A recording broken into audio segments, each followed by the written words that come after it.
Les négociations pour la libération des otages sont-elles relancées?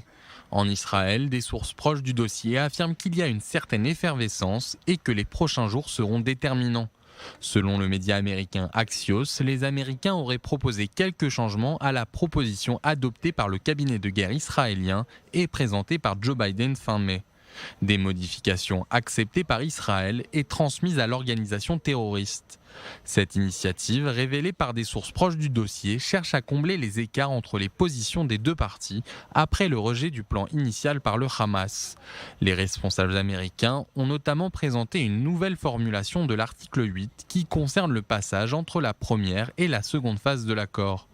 La première phase prévoit la libération des otages femmes, enfants, personnes âgées et malades, en contrepartie d'un cessez-le-feu de 6 semaines et de la libération de détenus palestiniens.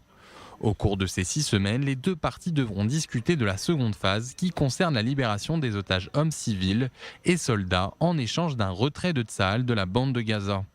Une source au sein du Hamas a affirmé que le mouvement avait bien reçu un nouveau message américain par l'intermédiaire des médiateurs égyptiens et qataris. L'organisation terroriste a confirmé qu'il s'agissait de modifications de 2 points dans la dernière proposition d'accord, sans donner plus de détails. Pour le moment, le Hamas ne s'est pas prononcé sur ces changements. Des sources diplomatiques affirment que les États-Unis continuent de mettre la pression sur le Qatar pour que le Hamas accepte les nouveaux amendements. Le Caire aussi s'active. Selon le site d'information Walla, le chef du renseignement égyptien Abbas Kamel se serait entretenu ce samedi avec le chef politique du Hamas, Ismaël Haniyeh, pour tenter de le convaincre d'accepter le dernier projet d'accord sur la table. Côté israélien, la fin prochaine de l'opération à Rafah ouvrirait la voie aux négociations sur la libération des otages et un cessez-le-feu.